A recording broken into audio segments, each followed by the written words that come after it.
श्री शिवाय नमस्तुभ्यम। जय माता दी दोस्तों, आपके अपने चैनल व्रत साधना में आपका बहुत बहुत स्वागत है। भोलेनाथ की कृपा सदैव आप और आपके समस्त परिवार पर बनी रहे। दोस्तों, प्रदोष का व्रत भगवान भोलेनाथ को समर्पित होता है। भगवान भोलेनाथ की कृपा प्राप्ति के लिए, उनकी प्रसन्नता के लिए अगर प्रदोष का व्रत धारण किया जाता है तो बहुत जल्दी कामनाएं पूर्ण हो जाती हैं।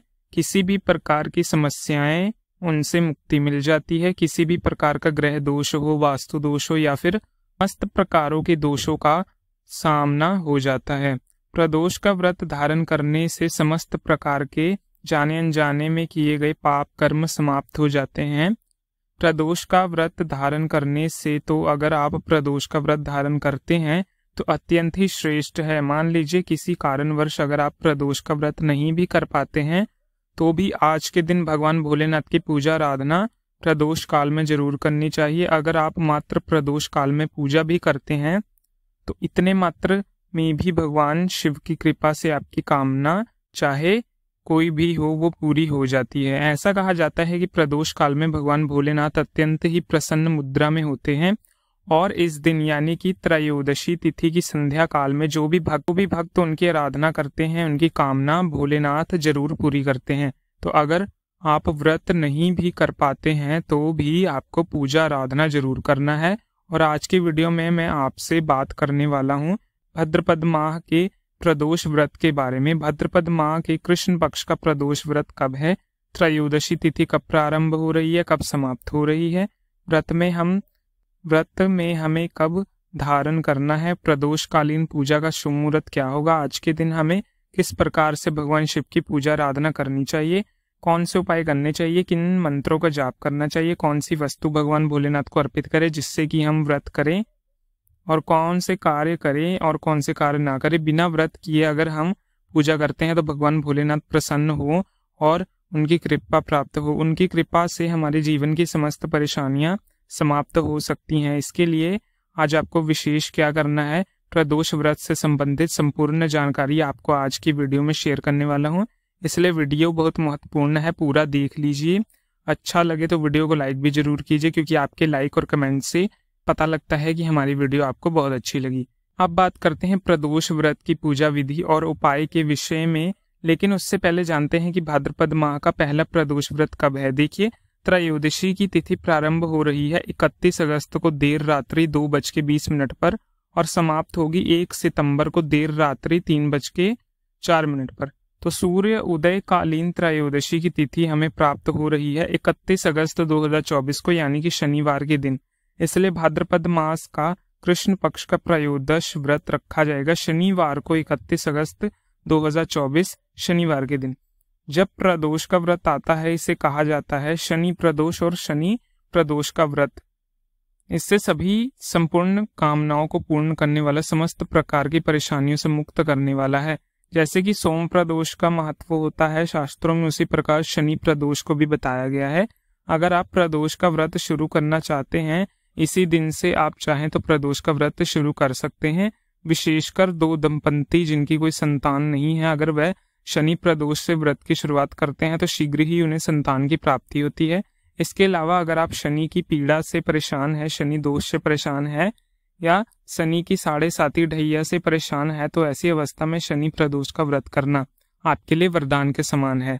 अगर आप किसी कारणवश व्रत नहीं कर पाते हैं तो आप भी शनि प्रदोष के दिन पूजा अर्चना जरूर करें। शाम को प्रदोष काल में यानी कि संध्या काल में शिव पार्वती के साथ ही आपको शनिदेव जी की पूजा भी विधि विधान से करना है। शनि मंदिर में आपको दीपदान करना है। इसके अलावा शिव मंदिर में भी आपको दीपदान जरूर करना है।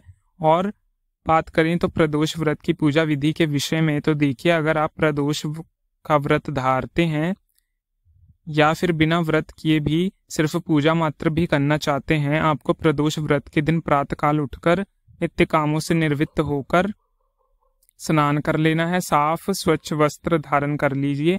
सबसे पहले भगवान सूर्य देव को तांबे की पात्र में जल लेकर उन्हें जल देकर अर्घ देनी है। ओम गाय नमः, ओम घृण सूर्याय नमः, ओम घृण सूर्याय नमः का जाप करना है।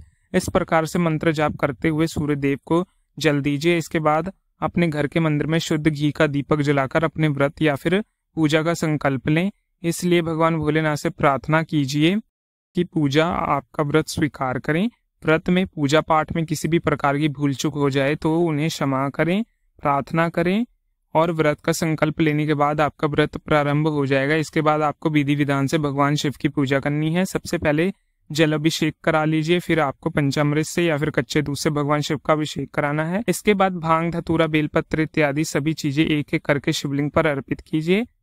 फिर यथासंभव यथाशक्ति भगवान भोलेनाथ को भोग अर्पित कीजिए, चाहे तो मिठाइयाँ या फिर फलों, जो भी आपकी उपलब्धि हो आप वह भगवान भोलेनाथ को अर्पित करें। उसके बाद भगवान भोलेनाथ की आरती कर लीजिए। सुबह की पूजा आप संक्षिप्त रूप से कर सकते हैं, पंचोपचार के उपाय से भी आप कर सकते हैं। पूजा के बाद चाहे तो मंदिर में भी जा सकते हैं, शिव मंदिर में भी जा सकते हैं, लेकिन सबसे पहले घर में पूजा करनी चाहिए, इसके बाद ही मंदिर जाना चाहिए।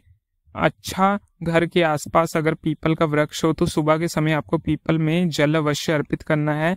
तो एक शुद्ध पात्र में आपको थोड़ा गंगा जल डालना है, फिर जल डाल लीजिए, थोड़ा सा कच्चा दूध और फिर गाय का दूध डालकर आप वो उसमें थोड़ी सी शक्कर डालकर या फिर शहद डालकर या उसकी जगह आप चीनी या बताशे डालकर थोड़े से काले तिल और थोड़े से अक्षत डाल दीजिए। अब ये जल आपको पीपल की जड़ में अर्पित करना है और पीपल की 7 बार आपको परिक्रमा करनी। फिर शनिदेव का स्मरण करते हुए पीपल में धूप दीप अर्पित करना है। विधि विधान से हम पीपल की पूजा करते हैं तो शनि से संबंधित कोई भी परेशानियां हो वो दूर हो जाती हैं और पीपल में हमारे पितरों की आत्माएं वास करती हैं। हम पीपल की पूजा करते हैं तो हमारे पितरों की आत्मा तृप्त होती है और हमें आशीर्वाद देते हैं, जिसकी वजह से हमारा जीवन सुखमय होता है।